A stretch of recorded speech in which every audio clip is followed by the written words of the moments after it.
আপনাদের নাটকটা আজকে এত ভালো লাগলো যে এই নাটকটাতে সব থেকে বেশি আলো তো ঠিক আছে, আলোর তো অসাধারণ আপনারা করেছেন, এবং শাস্ত্রীয় সঙ্গীতের রাশিদ খায়ের যে শিষ্য, রাশিদ আমার খুব ভালো বন্ধু ছিল, আমিও গানবান্নার সাথে যুক্ত।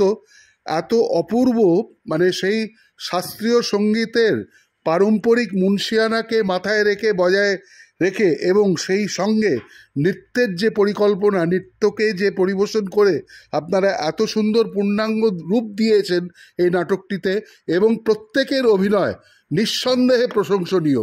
আমরা সত্যি অন্তর থেকে, অন্তঃস্থল থেকে আপনাদের কুর্নিশ জানাই। খুব ভালো লাগলো নাটকটা দেখে।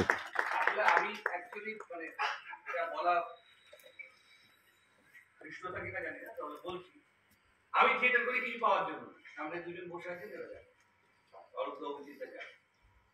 আমি থিয়েটারটা করি কিছু পাওয়ার জন্য, আমি থিয়েটারটা করে প্রচার সত্যি আমি প্রচার করতে চাই যেখানে সমাজের যেখানে অসাম্য আছে যা আছে তার বিরুদ্ধে। তাই জন্যই আমি উৎপল দত্তকে ধরি, বারবার করে ধরি, কারণ ওই একটি মানুষ যা নাটক লিখে গেছে, আজ কতদিন আগে লিখেছেন, আজও রেলিভেন্ট, আজও তার রেলিভেন্সি আছে এবং পরিষ্কার ভাবে রেলিভেন্সি আছে। আজও আমাদেরকে গুলিয়ে দেওয়া হচ্ছে, আজও আমাদেরকে ধর্মের মোহে আচ্ছন্ন করে রাখার চেষ্টা করছে, আজও আমাদের এখানে নারীদের উপর অত্যাচার ক্রমবর্ধমান, কোথাও যায়নি।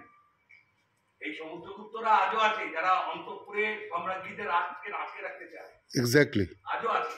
সুতরাং ইন্দ্রাণীরা আজও লাঞ্ছিত, এবং এক ইন্দ্রাণীর জন্য তাকে গোটা ভারত, পৃথিবী উত্তাল, সারা পৃথিবী উত্তাল, সারা পৃথিবী উত্তাল। অপূর্ব অপূর্ব সত্যি।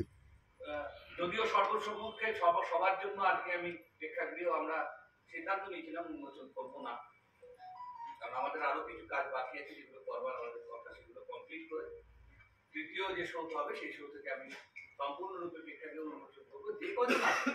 যে কজন মানুষের কাছে আমরা বার্তাটা পৌঁছতে পারবো আমরা তাদের কাছেই পৌঁছাবো। এটাই হচ্ছে আমার দলের এটাই হচ্ছে, আমি এই প্রচার বন্ধ করবো।